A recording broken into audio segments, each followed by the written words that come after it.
దేవుని సన్నిధికి వచ్చినటువంటి మనము, దేవుని యొక్క వాక్యమును వింటున్నటువంటి మనము, లోకమునకును దేవునికును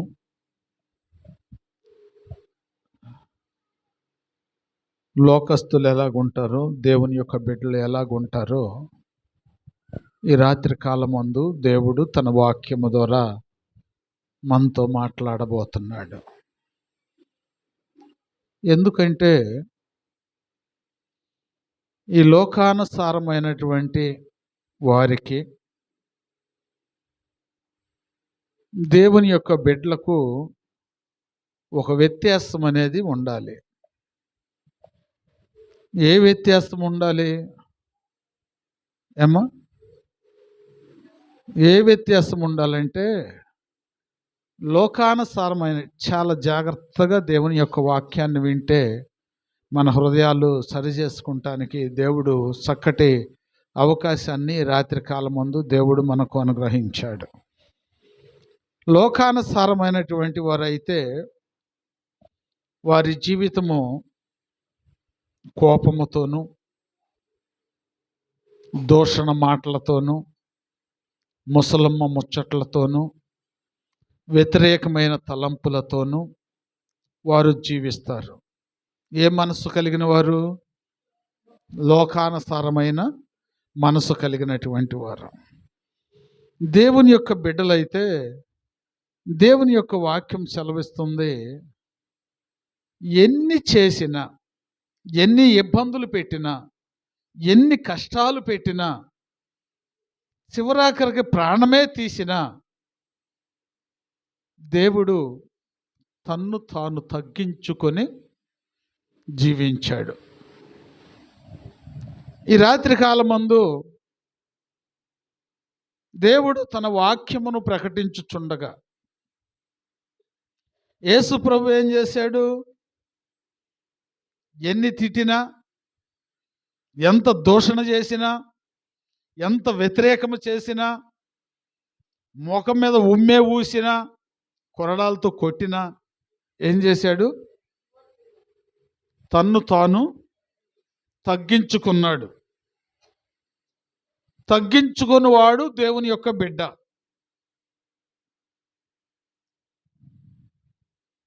ఈ రాత్రి కాలమందు దేవుని యొక్క వాక్యము విత్తబడుచుండగా 2 విషయాలు మీతో చెప్పా. లోకస్తులు ఎలాగుంటారు? లోకానుసారమైనటువంటి విషయాల్లో దేంట్లో కూడా తగ్గరాళ్ళు. వాళ్ళ ఇష్టం, వాళ్ళకి భయం లేదు. ఎందుకంటే భక్తి లేకపోతే భయం ఉండదు. హల్లెలూయా. భక్తి ఉంటే భయం ఉంటుంది, భయం ఉంటే తగ్గించుకుంటారు. ఈ రాత్రి కాలమందు వాక్యం ఎత్తబడుచుండగా లోకానుసారమైనటువంటి జీవితము నిన్ను ఏలుబడి చేస్తుందా? దేవుని యొక్క పరిశుద్ధ గ్రంథము మన మీద ఏలుబడి చేస్తుందా? దేవుని యొక్క చిత్తానికి మనం లోబడుతున్నామా?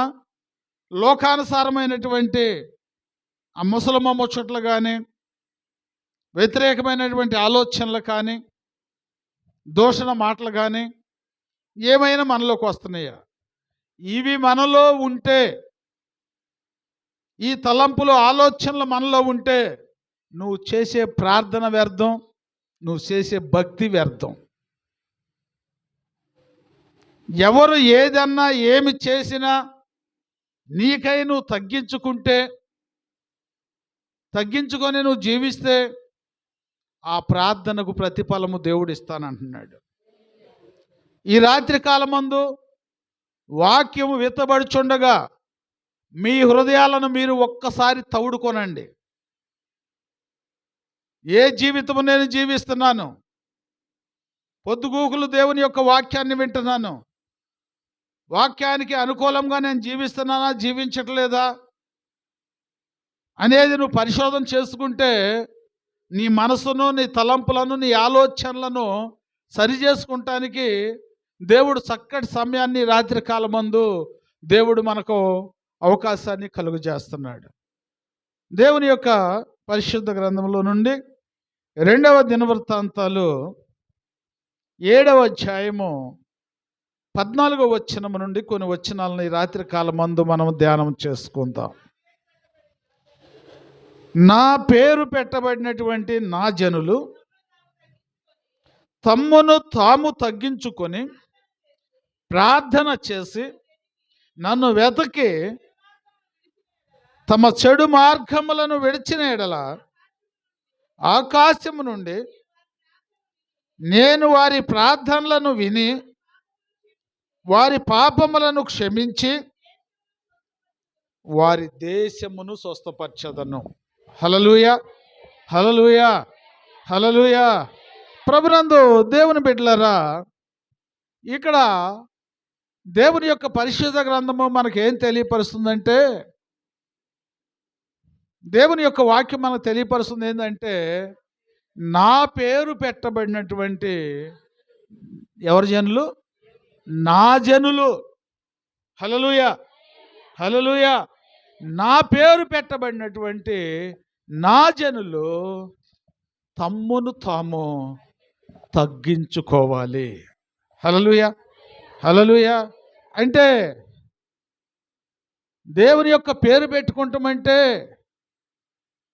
దేవుని సన్నిధికి వస్తున్నటువంటి నీవు దేవుని చిత్తాన్ని కనుగొనాలని ఆశపడుతున్నటువంటి నీవు, దేవుని యొక్క ప్రణాళిక ప్రకారము జీవించాలనుకుంటున్నటువంటి నీవు, దేవుని సొంత రక్షకునిగా నీ హృదయంలోకి ఆహ్వానించుకోవాలనుకుంటున్నటువంటి నీవు కలిగి ఉండాల్సినటువంటి విషయం ఏంటంటే, నువ్వు దేవుని కలిగి ఉండాలి, దేవుని యొక్క చిత్తమును కనుగొనాలి.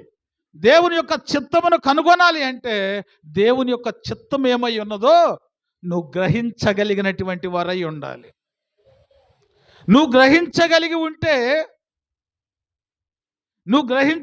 ఉంటే నీ జీవితము ఎప్పుడూ తగ్గించుకునే ఉంటావు. ఎందుకంటే ఎవరు ఏదైనా దూషణ మాటలు అన్నప్పుడు, ఎవరు ఏదన్నా కానీ వ్యతిరేకమైనటువంటి మాటలు మనం అన్నప్పుడు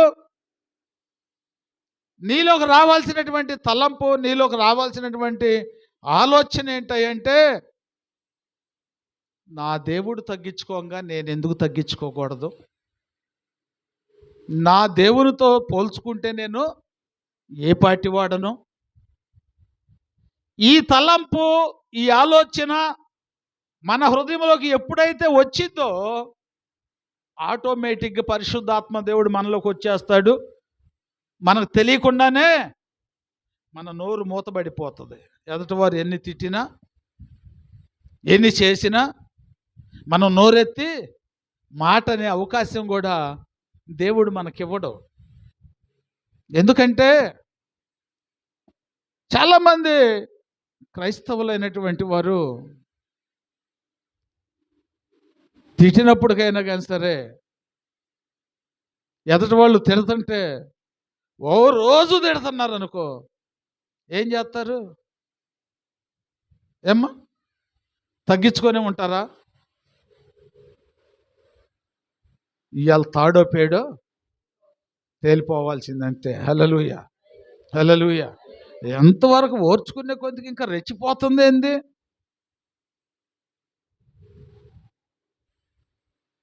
అలాంటి మనసు అనేది నీలోకి వస్తే, అలాంటి తలంపు నీలోకి వస్తే దేవుని యొక్క వాక్యం సెలవిస్తుంది, నిన్ను ఎవరైనా ఏదైనా అంటే దేవుని యొక్క వాక్యం చెబుతుంది, వాళ్ళని నాకు అప్పు చెప్పు. అంటే దేవుడు విడిచిపెట్టేయమంటలా, తిట్టిన వాళ్ళని నువ్వు విడిచిపెట్టేసేయ్ అంటలా. నువ్వు వదిలేసేస్తే నాకు అప్పు చెప్పినట్టు. అది నా పని. వాళ్ళని ఏం చేయాలన్నా, శిక్షించాలన్నా, అమ్మా వారిని శిక్షించాలన్నా, వారిని మార్చాలన్నా, వారిని, నిన్ను తిట్టినటువంటి వారిని నీతో కూడా నీ సన్నిధికి తీసుకురావాలన్నా దాని సామర్థ్యం కలిగినటువంటి వాడను నేను. నాకు వదిలేసాయి. ఎందుకంటే నీ పక్షమున నేనున్నాను కదా. నీకెందుకు? లోకానుసారముగా అమ్మా జాగ్రత్తగా దేవుని యొక్క వాక్యాన్ని వినండి. లోకానుసారంగా దేవుని బిడ్డను లోకస్తుడు తిడుతున్నాడు అంటే వాడు ఊరకే తిట్టడు. వాడు ఊరకనే తిట్టడు నిన్ను. అసలు ఇంకా నువ్వు గమనించిన విషయం ఏంటంటే అసలు నేను తిట్టేది ఆడు కాదు. మరి ఎవడయ్యా తిట్టేదాడు? ఎదురుగా అంతలా మనిషి అంత కళ్ళకు ముందు కనపడుతుంటే తిడతంటే ఆడు కాదు అంటావేంది అని చెప్పి అంటావేమో నువ్వు. దేవుని యొక్క వాక్యము మనకు తెలిసి ఉంటే మనల్ని తిట్టేది మన ఎదుటుండేటువంటి వాడు కాదు, వాడిలో ఇంకొక ఆత్మ నివసిస్తుంది. ఆ ఆత్మ వాడిని రెచ్చగొడుతుంది.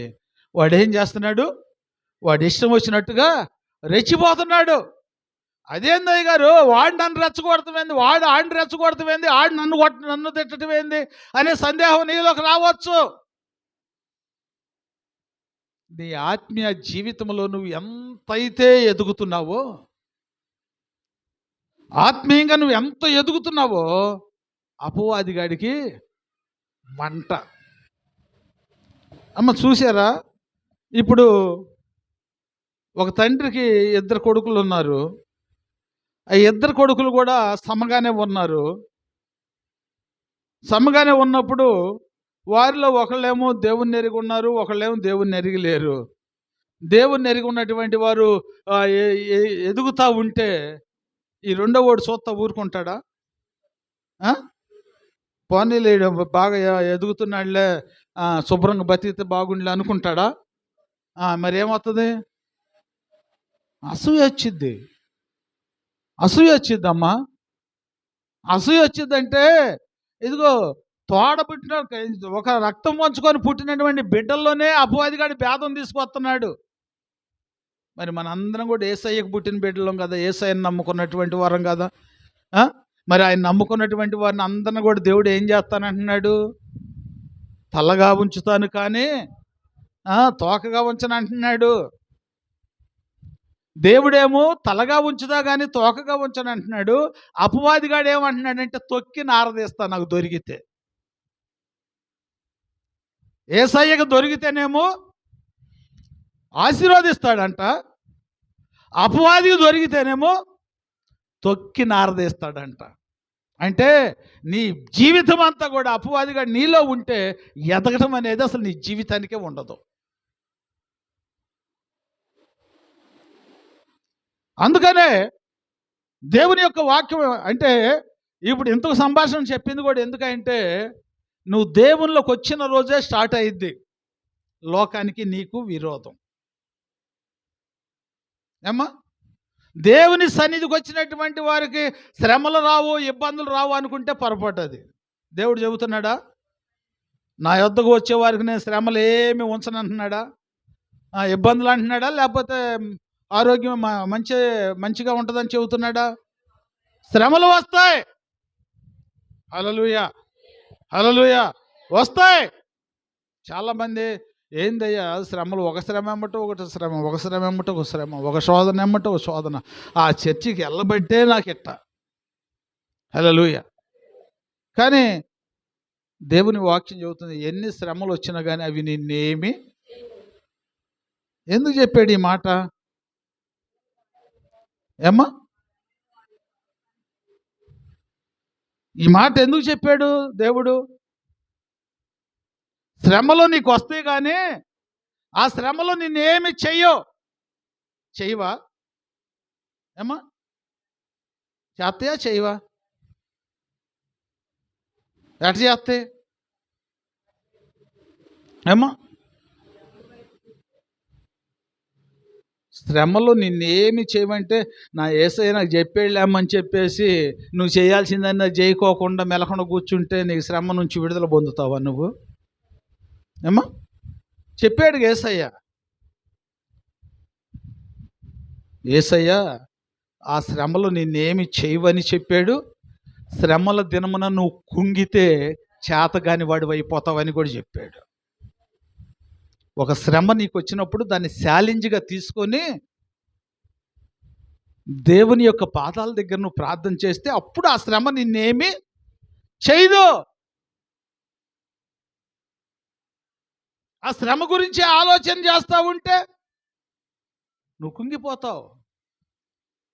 వచ్చింది చిన్న సమస్యే, కానీ ఆత్మీయ జీవితంలో దాన్నే ఒక మనోవ్యాధి కింద తిప్పేసింది అపవాదిగాడు. అందుకనే దేవుని ఎరిగి ఉన్న నీవు భయపడబాక, ఆలోచించబాక, ఏదైనా నా దేవుని చిత్తం. హల్లెలూయా. అసలు ఈ భరోసా కలిగినటువంటి వారిని దేవుడు ఎప్పుడు విడిచిపెట్టడమ్మా. ఏ శ్రమ వచ్చినా, ఏ ఇబ్బంది వచ్చినా, అసలు నడవలేని పరిస్థితికి వచ్చినప్పటికైనా కానీ సరే, నా దేవుడు నాకున్నాడు అనే నిరీక్షణ కలిగి నువ్వు ఉంటే నీ దేవుడు నిన్ను ఎన్నడూ విడిచిపెట్టడు. ఎందుకంటే ఆయన పేరు పెట్టుకున్నావు, ఆయన చిత్తానుసారంగా నువ్వు జీవిస్తున్నావు గనక, ఆయన చిత్తానుసారంగా జీవించినటువంటి వారి జీవితాన్ని ఆశీర్వదించడానికి ఆయన ఎప్పుడూ సిద్ధంగానే ఉంటాడు. ఆయన ఎప్పుడూ సిద్ధంగానే ఉంటాడు. ఈరోజు దేవుడు ఈ మాటలు మనతో ఎందుకు చెబుతున్నాడు అంటే, దేవుని నమ్ముకున్నటువంటి మీకు కూడా ఇదిగో ఇలాంటి శోధనలే వస్తూ ఉంటాయి, ఇలాంటి సమస్యలు వస్తూ ఉంటాయి. భయపడొద్దు, భయపడొద్దు. భయపడాల్సిన అవసరం ఏముంది? నమ్మదగిన దేవుడు, బలమైనటువంటి దేవుడు, శక్తి కలిగినటువంటి దేవుడు, తప్పించగలిగినటువంటి దేవుడు నజరేయుడైన యేసు మనతో ఉండగా మనలో భయం ఎందుకు? నువ్వు బలహీనుడివే, నువ్వు పనికిమాలినాడివే, కానీ నీవు నమ్ముకున్న దేవుడు శక్తిమంతుడు, బలమైనటువంటి దేవుడు. ఆ దేవుడు నీకుంటే నీకు భయం ఏంది?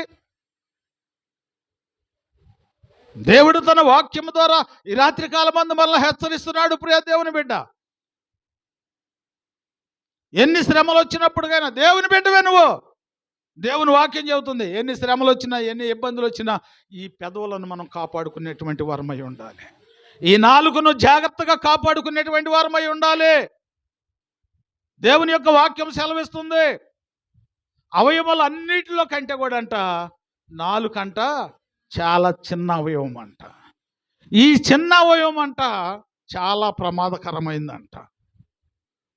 ఏందంట? చూడటానికేమో చాలా చిన్నది, కానీ అది చాలా ప్రమాదకరమైంది.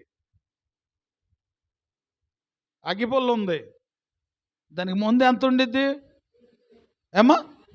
కొంచెమే ఉండిద్ది. అది గీసి అడవిలో పడే ఏమైద్ది? ఇక దాన్ని ఆపదం ఎవ్వరి వశం కూడా కాదు, దాన్ని ఆపడం ఎవరి వశం కూడా కాదు. అందుకని అది ఎంతవరకైనా వెళ్ళిపోతుంది. కానీ నీ నాలుకను ఆపలేకపోయావనుకో, నీ నాలుకని నువ్వు కంట్రోల్ చేసుకోలేకపోయావనుకో, బాడీ మొత్తం కూడా చెప్పండి హాస్పిటల్ పోలే. ఎవరి మీదకి పడితే నా ఇష్టమైన నాలుగు ఎరగేసుకొని పోతే ఊరుకుంటాడు ఏంది? కడుపు మండిద్ది, ఏదో ఒకటి తీసుకుంటారు, బాధిపార నవ్వుతారు, పోయి బెడ్ మీద పనుకుంటాం. ఎందుకని? కారణం ఏంటి? యేసయ్య చెబుతున్నాడు, దీన్ని అదుపులో పెట్టుకో.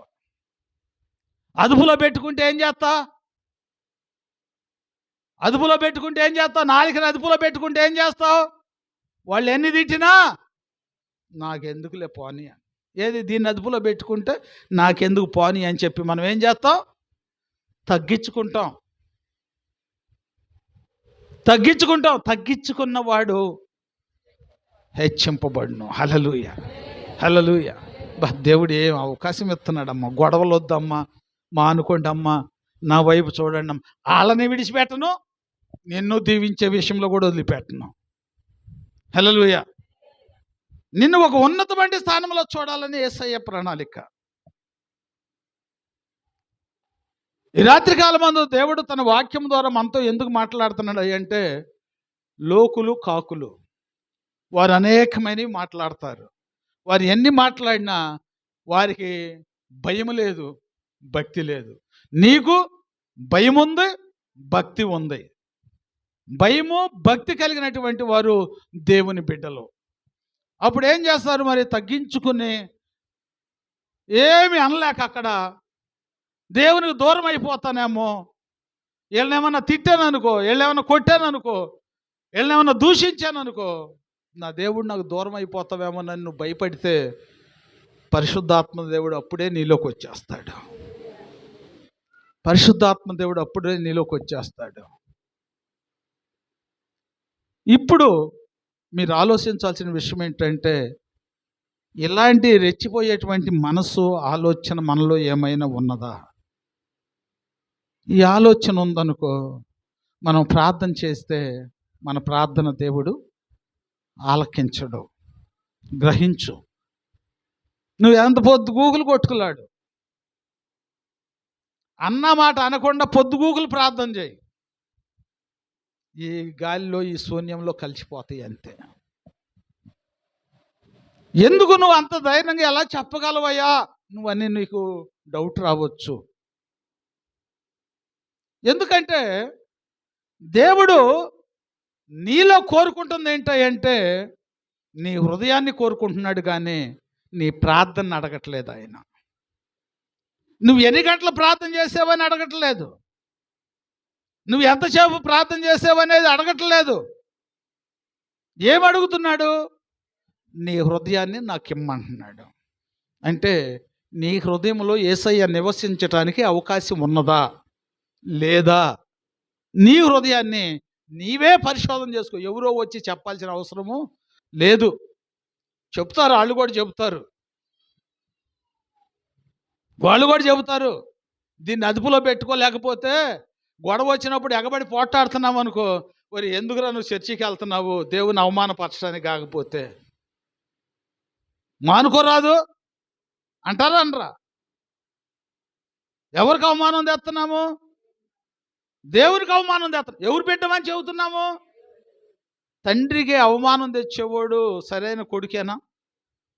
ఏమ్మా, మరి మనం ఎలాంటి జీవితం జీవిస్తున్నాం? ఏమ్మా, దేవుడు చెబుతున్నాడు, దేవుని యొక్క వాక్యం మనకేం సెలవిస్తుంది? నా పేరు పెట్టబడినటువంటి నా జనులు తమ్మును తాము తగ్గించుకొని ప్రార్థన చేసి నన్ను వెతకి, హల్లెలూయా హల్లెలూయా, ఆయన వెతకాలని, ఆయన మాటలు వినాలని, ఆయన సన్నిధికి మనం ఎంతో ఆశతో వచ్చామమ్మా. ఆయన సన్నిధికి మనము ఎంతో ఆశతో వచ్చాం.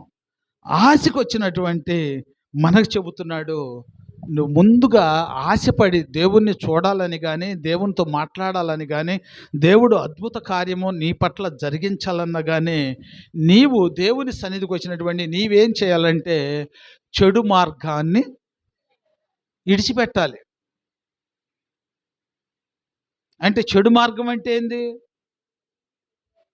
చెడ్డ మాటలు, చెడ్డ తలంపులు, చెడ్డ ఆలోచనలు, మోసకరమైన ఇలాంటివన్నీ కూడా ముందు మనలో నుంచి తీసేసుకోవాలి. వీటిలో ఏ ఒక్కటున్నా నువ్వు చేసే ప్రార్థన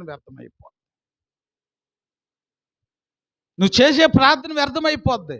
దేవుని యొక్క వాక్యము చలవిస్తుంది. ఏం చలవిస్తుందంటే, చెడు మార్గములను విడిచిన ఎడల ఆకాశము నుండి నేను వారి ప్రార్థన విని వారి పాపములు క్షమించి, హల్లెలూయా.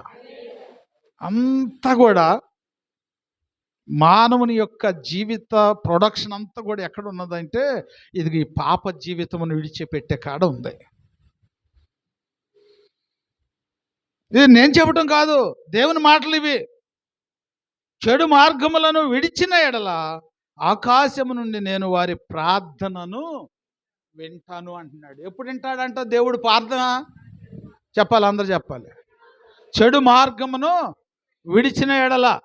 ఇప్పుడు మన మనసులో, మన తలంపుల్లో, మన ఆలోచనలో ఏముండాలి?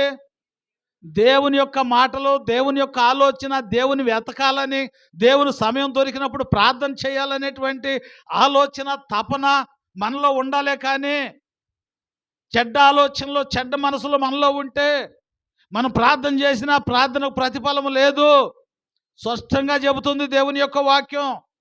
వాటిని విడిచిన ఎడల నీ ప్రార్థన ఆలకిస్తానంటున్నాడు.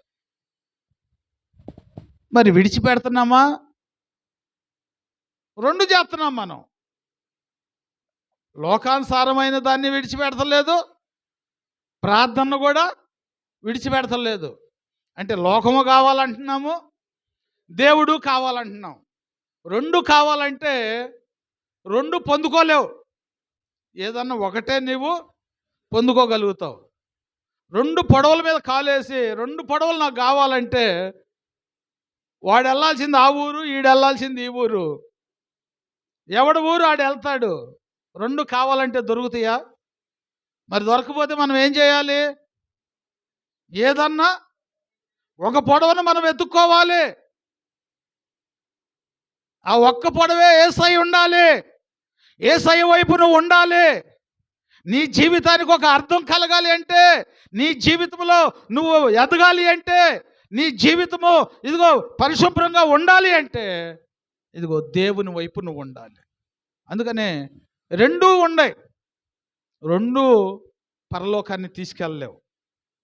రెండిట్లో ఒకటే పరలోకం తీసుకెళ్ళిద్ది, ఒకటేమో పాతాళానికి తీసుకెళ్ళిద్ది. ఈ రెంటిల్లో ఏది మేలో నువ్వు గ్రహించుకొనగలిగినటువంటి వారమై ఉండాలి మనం. ఏమ్మా? ఏది మంచిదో ఏది చెడ్డదో మనం గ్రహించుకునేటువంటి వారమై ఉండాలి. గ్రహింపు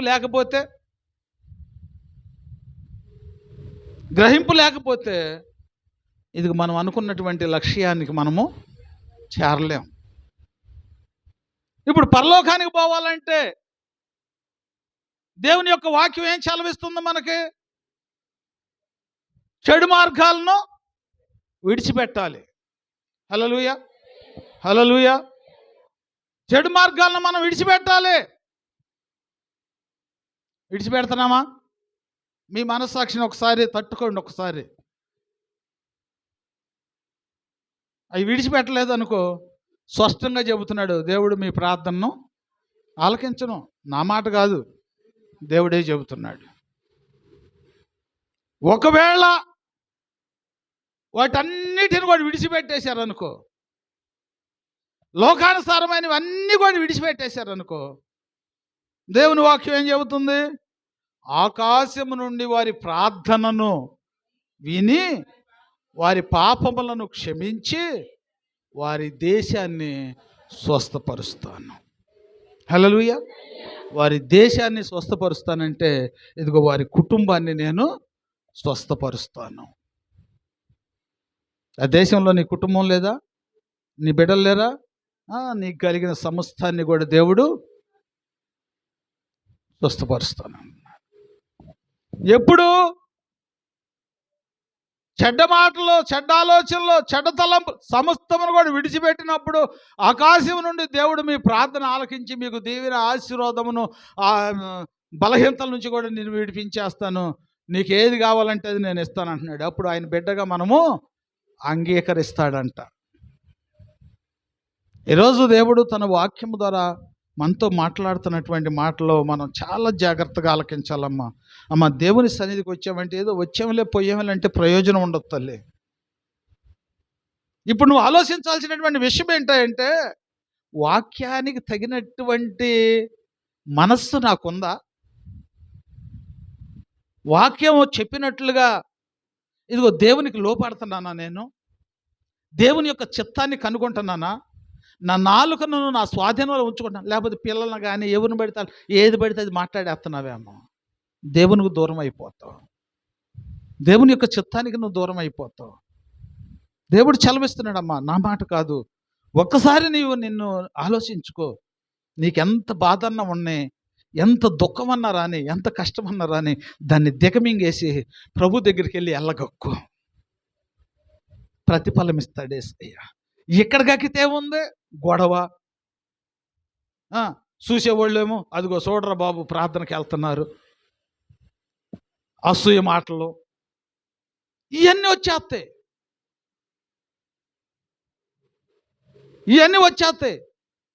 అంటే నువ్వు దుఃఖపడుతున్న సంగతి, నువ్వు బాధపడుతున్న దేవుడు చూస్తలేదంటావా? నీ దుఃఖమును నేను నాట్యంగా మార్చేస్తాను అంటున్నాడు. ఎందుకంటే మన దేవుడు చూస్తున్న దేవుడు అమ్మ, మనల్ని బలపరచాలని చూస్తున్న దేవుడు, అంత గొప్ప దేవుడు. మరి మనల్ని చూస్తున్నాడని మనకు ఆలోచన ఎందుకు రావట్లా? కోపం వచ్చినప్పుడు అంటే అపవాదిగాడికి కూడా అవకాశం మనము ఇస్తున్నాం. అది ఇవ్వబాకండి. అది ఇస్తే నీకే చెప్పరా, నీకే వ్యతిరేకం. అది స్పష్టంగా దేవుని యొక్క వాక్యం మనతో మాట్లాడుతున్నప్పుడు, ప్రభువా నాలో ఇలాంటి జీవితం ఎందుకు లేదు, ఇలాంటి భయభక్తులు కలిగినటువంటి జీవితం నాకు ఎందుకు ఉండలేదయ్యా, నేను వాక్యానుసారంగా నేను జీవించలేకపోతున్నాను ప్రభువా, జీవించే జీవితమును నాకు దయచేయ ప్రభు అని నువ్వు ప్రాధేయపడితే ప్రభు తప్పకుండా నీ ప్రార్థనకు ప్రతిఫలము ఇస్తాడు. ఈ రాత్రికాలమందు దేవుడు మనతో మాట్లాడుతున్నాడు. ఆకాశము నుండి నేను వారి ప్రార్థనను విని వారి పాపములను క్షమించి వారి దేశమును స్వస్థపరచెదను. హల్లెలూయా, హల్లెలూయా. వారి దేశమును స్వస్థపరచెదను. ఇంకో మాట అంటున్నాడు, ఈ స్థలమందు చేయబడు ప్రార్థనల మీద నా కను దృష్టి ఉంటుంది. హల్లెలూయా, హల్లెలూయా. ఏ స్థలమందు ఆయన ఏర్పరచుకున్నాడు ఒక స్థలం. ఏ స్థలం అది? హల్లెలూయా. ఆయన ఏర్పరచుకున్నాడు. ఆయన ఒక స్థలాన్ని ఏర్పరచుకున్నాడు. ఆ స్థలమే నీ హృదయం. ఆ హృదయంలో ఉన్నటువంటి బాధ, వేదన, కష్టాలు, శోధనలు, దుఃఖము అంతా కూడా ఇదిగో ఆయన ఒక మందిరాన్ని ఏర్పాటు చేసుకుంది. ఎందుకయ్యా అంటే ఇది ఎప్పుడు ఆయన కోసం సిద్ధముగా ఉండిద్ది. ఈ స్థలము ఆయన ఏర్పరచుకున్నాడు కాబట్టి ఈ స్థలంలోకి అనేకులు వస్తారు, అనేకులు ప్రార్థన చేస్తారు. వారి ప్రార్థన దేవుడు ఆలకిస్తాడు. వారి ప్రార్థన దేవుడు ఆలకిస్తాడు. ఈ స్థలమందు చేయబడినటువంటి ప్రార్థన ఆయన ఆలకిస్తానంటున్నాడు. ఇప్పుడు ఇక్కడ ఎవరైనా ఏదన్నా ఒక బలహీనత గురించి మనతో చెప్పారనుకో, ఏమో ఇప్పుడు మనందరం కలిసి ఆ బలహీనత కోసం ప్రార్థన చేస్తే దేవుడు ఏం చేస్తాడు? వారి బలహీనత నుంచి విడిపిస్తాడు, వారికి స్వస్థత ఇస్తాడు. నేను ఎన్నోసార్లు మీకు చెప్తున్నాను, మరి శ్యాము భార్య మరియమ్మ తన కుమార్తె ఇదిగో 24 గంటలు కడుపులు నొప్పి అంటే హాస్పిటల్లో తీసుకెళ్తే, నువ్వు 5 నిమిషాల్లో హాస్పిటల్లో తీసుకెళ్ళకపోతే ఆ అమ్మాయి చచ్చిపోద్దని చెప్పి డాక్టర్ స్పష్టంగా చెబితే వారి దగ్గర డబ్బులు లేక ఇదే స్థలంలోకి తీసుకొని వచ్చారు. ఇదే స్థలంలోకి తీసుకొని వచ్చి ఇక్కడే పండేస్తే మరి ఆ రాత్రికాల సమయం ముందు మన సన్నిధిలో పనుకున్నటువంటి వారిని లేపి ఒక అరగంట బిడ్డ కోసం ప్రార్థన చేస్తే లెగిసి కూర్చుంది. అంటే ఈ స్థలంలో చేయబడినటువంటి ప్రార్థన దేవుడు ఆలకిస్తాడు. ఎందుకంటే ఇది దేవుని యొక్క మందిరం, ఇది సర్వజనులకు ప్రార్థనా మందిరం. నీ ఇల్లు ఉందనుకో, అది నీకే, నీ కుటుంబానికి, నీ బిడ్డలకే. కానీ ఎవరన్నా వచ్చి అధికారం చేసి ఊరుకుంటావా? ఊరుకో. అదే ఇక్కడైతే ప్రతి ఒక్కరికి హక్కు ఉంది. హల్లెలూయా, ప్రతి ఒక్కరికి హక్కు ఉంది. అందుకని ఆయన అన్నాడు సర్వజనులకు ప్రార్థనా మందిరం. అంటే అందరి ప్రార్థన, సర్వజనులు ఈ భూమి మీద ఎంతమంది అయితే ఉన్నారో అంతమంది ఆ దేవుని సన్నిధికి వెళ్ళి ప్రార్థన చేసుకుంటే వారి ప్రార్థన దేవుడు ఆలకిస్తాడు. హల్లెలూయా, హల్లెలూయా. ఈ రాత్రి కాలమందు దేవుడు మనల్ని తన సన్నిధిలోకి ఎందుకు తీసుకొచ్చాడు అంటే, ఇదిగో నీలో వ్యతిరేకమైనవి ఏమైనా ఉన్నవేమో, అలాంటివి ఏమైనా ఉంటే సరి చేసుకో. ఇప్పుడు నేను వచ్చి దేశమరిమకాయ నీ జీవితం సరిలేదు, నువ్వు ఉంటే బాగుంటుందంటే ఎట్టుండి దేశమరిమకాయకి నా మీదక అయ్యగారులే పైకి ఏం అనకూడదు అనుకుంటా కానీ లోపల ఎట్టుంటుంది, తగలబెట్టకుండానే తగలబడతా ఉంటుంది. హల్లెలూయ, హల్లెలూయ. అయ్యగారు అయిపోయాడు కానీ లేకపోతే ఎవరో తేల్చేదాన్ని. ఇలాంటి మనసు, ఇలాంటి తలంపులు మనలో ఉండకూడదమ్మా. వదిలేసుకోండి. వాటిని వదిలేసుకుంటే మీరు బాగుపడతారు. చాలామంది గమనించిన విషయం ఏంటంటే ఇలాంటివి వదిలేయట్లేదు, ప్రార్థన చేస్తున్నారు. దేవుడు ఏం చేస్తున్నాడు అంటే బలహీనతలు పెడుతున్నాడు. ఆ అయ్యో ప్రార్థన చేయి, బలహీనత తగ్గట్లేదు. ఎంత చేసినా తగ్గట్లేదు అయ్యా. అయ్యగారు చేసినా తగ్గదు, నువ్వు చేసినా. ఎందుకని ఏమ్మా? అసలైంది నీలో ఉంటే ఎవరేం చేస్తే మట్టుకేముంది ఏమ్మా? ఏదో తొక్కకూడదు దొక్కాం, దేవుని సన్నిధిలోకి వచ్చాం. అమ్మా వాసన వస్తుందంటే అయ్యగారు వాసన పోయేటట్టు ప్రార్థన చేయి. ఏమ్మా? నేను ప్రార్థన చేస్తా. ఎందుకు పోదు? అది కడుక్కోవాలి. అట్లాగే నీ మనసులో ఉన్నదాన్ని కూడా కడుక్కుంటే అయ్యగారు చేయ అవసరంలా, నువ్వు చేయ అవసరంలా. దాన్ని తీసేసుకుంటే ఆ బలహీనత కూడా అదే పోద్ది. గ్రహించలేనటువంటి సత్యాలు, మానవులమైనటువంటి మనము గ్రహించలేనటువంటి సత్యం ఏంటంటే ఇదే. మనకు బాధ వచ్చింది, బలహీనత పో అంటే ఏడకపోయింది అది ఏమ్మా? ఏడకపోయింది అది. పో అంటే నోరు తెరవకుండా అనండి ఆ మాట. అంటే ఆ మాట ఎక్కడి నుంచి వస్తుంది? హృదయంలో నుంచి వస్తుంది. నీకు వ్యతిరేకమైంది ఎక్కడ నివాసం చేస్తుంది? హృదయంలో చేస్తుంది. ఈ పెదవుల మీద వచ్చే ప్రార్థన కానీ హృదయానికి సంబంధం ఏమైనా ఉందా? అట్లాగే ఉంటుంది. ఇప్పుడు మన జీవితం కూడా, మనం చేసే ప్రార్థన కూడా, మన భవిష్యత్తు కూడా అలాగే ఉంటుంది. అందుకనే దేవుడు తన వాక్యము ద్వారా మనతో చెబుతున్నాడు, ఈ వాక్యం అనే నీరుతో నువ్వు కడుక్కోవాలి. ఈ పైనగా వచ్చే వాసన కడుక్కోవాలంటేనే లోకానుసారమైనటువంటి నీరు సరిపోద్ది ఏమ్మా? హృదయంలో ఉండేది పోవాలి అంటే వాక్యం అనే నీరు కావాలి. అందుకనే నిన్ను తీసుకొచ్చాడు ఇవాళ యేసయ్య. ఆయన సన్నిధిలోకి నిన్ను ఎందుకు తీసుకొచ్చాడు అంటే ఈ వాక్యమైన నీరుతో దేవునికి వ్యతిరేకమైనటువంటి తలంపులు, ఆలోచనలు ఏవేవైతే ఉన్నాయో అవన్నీ కూడా నీలో నుంచి తీసేయాలని యేసయ్య ఈరోజు తీసుకొచ్చి తన వాక్యం ద్వారా నీతో మాట్లాడుతున్నాడు. మన జీవితమును మనం సరిచేసుకుంటే మనం ఎంతో ధన్యులం అవుతామా. బలహీనత అనేది అది మనల్ని బట్టి, మనలో ఉన్న దాన్ని బట్టే మన మీదకి వచ్చిద్ది, మన మీద ఏలుబడి చేసిద్ది.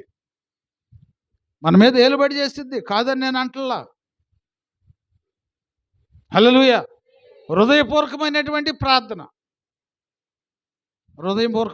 ప్రార్థన అయితే ఆ ప్రార్థన కూడా దేవుడు అంటున్నాడు.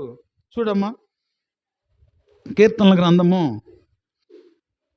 51వ కీర్తన 17వ వచనం. విరిగి నలిగిన మనసు దేవునికి ఇష్టమైనటువంటి బలులు.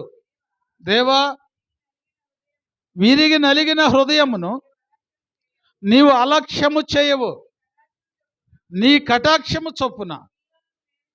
హల్లెలూయా, హల్లెలూయా. దేవునికి ఏ బలి ఇష్టం అంట? విరిగిన మనసు అంటే ఏమ్మా? విరిగిన మనసు అంటే ఇదిగో హృదయానుసారమైనటువంటి మనసు, అంటే హృదయంలో నుంచి వచ్చేటువంటి ప్రార్థన. ఏదన్నా జరగకూడదు జరిగిందనుకో, పెదవుల మీద ఏడుస్తూ ఉంటే కళ్ళమ్మటి నీళ్ళు వస్తాయా? నోటితో ఎన్ని మాటలు చెప్పినా కళ్ళమ్మటి నీళ్ళు వస్తాయా? అదే దుఃఖం అనేది హృదయంలో ఉంటే ఏమ్మా, కళ్ళమ్మటి నీళ్ళు బలబల కారిపోతూ ఉంటాయి. అరే ఊరుకో, ఏడబాకు, ఊరుకో, నీ బాధ అంతా నేను చూస్తున్నానులే అంటే ఆగుతాయి అయ్యి? ఆగో. అలాంటి మనస్సు కలిగి మనం ఉండాలంట. హల్లెలూయ. అలాంటి మనస్సు మనము కలిగి ఉండాలంట. అలాంటి మనసు కలిగి ఉంటేనంట ఆలక్ష్యము చేయడంట. మనం అనుకుంటాము వాళ్ళు భక్తి లేనోళ్ళులే, నేను భక్తి గలదాన్ని, వాళ్ళు భక్తి లేనోళ్ళు, నేను భక్తి గలదాన్ని అని నువ్వు అనుకుంటావు. భక్తి లేనోడు ప్రార్థన చేయాలని దేవుని సన్నిధికి వచ్చాడు. భక్తి కలిగినోడు ప్రార్థన చేయాలని దేవుని సన్నిధికి వచ్చాడు. దేవుని సన్నిధిలో ఇద్దరూ ప్రార్థన చేశారు. ఎవరు ప్రార్థన దేవుడు ఆలకించాడు? ఏమ్మా? భక్తి లేనటువంటి వాడి ప్రార్థనే దేవుడు ఆలకించాడు. ఎందుకు ఆలకించాడు? తగ్గించుకున్నాడు, విరిగి నలిగిన మనసు కలిగి ప్రార్థన చేశాడు. రెండు కలిగి ఉన్నాడు. విరిగి నలిగిన మనసు కలిగి ఉన్నాడు, తగ్గింపు స్వభావము కలిగి ఉన్నాడు. ఈరోజు దేవుని యొక్క వాక్యం ఏంటన్నటువంటి ప్రియా దేవుని బిడ్డలారా, ఈ రెండు మనసులు మీరు కలిగి ఉండాలి. ఈయన ప్రార్థనే అన్నీ ఉన్నాయి, దేవుని యందు భయభక్తులు ఉన్నాయి, అన్నీ చేస్తున్నాడు, కానీ తగ్గించుకునే మనసు లేదు. వాళ్ళకలాగా కాదు, వీళ్ళకలాగా కాదు. నేను వాక్యం చెబితే పడిపోతారు అందరూ, ఎంతో బాగుందంటారు. అసలు నేను వాక్యం చెప్పానంటే ఇదిగో పరిశుద్ధాత్మ దేవుడు దిగి వస్తాడు. ఈ చేతల్లో కనపడాలి, చెప్పే దాంట్లో కాదు. అవి ఏం చేస్తాయి అంటే పరిశుద్ధాత్మ దేవునికి అడ్డుపడతాయి. అడ్డుపడతాయి. ఇప్పుడు దీనికేం అడ్డుపడ్డాయి? ఏమా? వారానికి వచ్చేది 2 మార్లు ఉపవాస ప్రార్థన చేస్తున్నాడంట, దశంభాగం తీసి ఇస్తున్నాడంట, ఇంకా అన్నీ చేశాడు. ఈ సుంకర్లాగా కాదా? అది వాస్తవమే, వాడు అన్నది కూడా వాస్తవమే. ఎందుకంటే ఆయనలో తగ్గింపు స్వభావం ఉంది, నాలో హెచ్చింపు స్వభావం ఉందని. ఆ ప్రార్థన దేవుడు ఆలకించాల. ఇప్పుడు ఆ యొక్క సుంకర ప్రార్థన ఎందుకు ఆలకించాడు? ఏమ్మా? ఆకాశము వైపు కనులెత్తుటకైనను ధైర్యము చాలక పాపినైనా నన్ను కరుణించు. ఏంటి అసలు ఈ ప్రార్థనకు అర్థమైందమ్మా? అమ్మా, అదే మైండ్ పని చేసేస్తే వాక్యం ఎమ్మటే అర్థమైపోతుంది. హల్లెలూయా. ప్రార్థన చేసేవాడు, అన్ని పాటించేటువంటి వాడు గ్రహించలేనటువంటి సత్యం ఏంటంటే ఆకాశమందు ఆసీనుడై ఉన్నటువంటి దేవుడు ప్రతి ఒక్కరిని చూస్తున్నాడని గ్రహించలేకపోయాడు. ఏది తెలియనటువంటి వాడు ఆకాశమందు దేవుడు ఉన్నాడు, ఆయన అన్ని చూస్తున్నాడని చెప్పేసి గ్రహించగలిగాడు. గ్రహించాడు కాబట్టి ప్రభువా నేను పాపిని, నన్ను కరుణించు. అసలు దేవుడు ఆగుతాడమ్మా? ఎందుకని ఆగడు?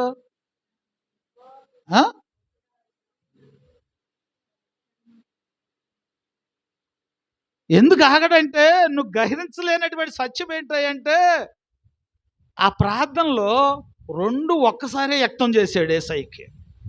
ఏంటి ఒకసారి వ్యక్తం చేసిన 2 ఏంటంటే తన్ను తాను తగ్గించుకున్నాడు, ఆయన చూస్తున్నాడని గ్రహించాడు. ప్రభువా నీ కంటికి అసాధ్యమైంది ఏమి, నీ కంటికి మరుగైనది ఏది లేదని గ్రహించగలిగాడు. ఈరోజు ఆ గ్రహింపు నువ్వు కలిగి జీవించాలని దేవుడు తన వాక్యము ద్వారా మనతో మాట్లాడుతున్నాడు. ఏమ్మా? అసలు ఆలస్యం చేశాడు ఆ దేవుడు? వెంటనే వెంటనే దేవుడే ఒప్పుకున్నాడంటే ఎంత దీనత్వం కనపరిచాడో దేవుని ఎరగకపోయినప్పటికైనా. ఆ మనస్సు మనం కలిగి ఉండాలని దేవుడు కోరుకుంటున్నాడు.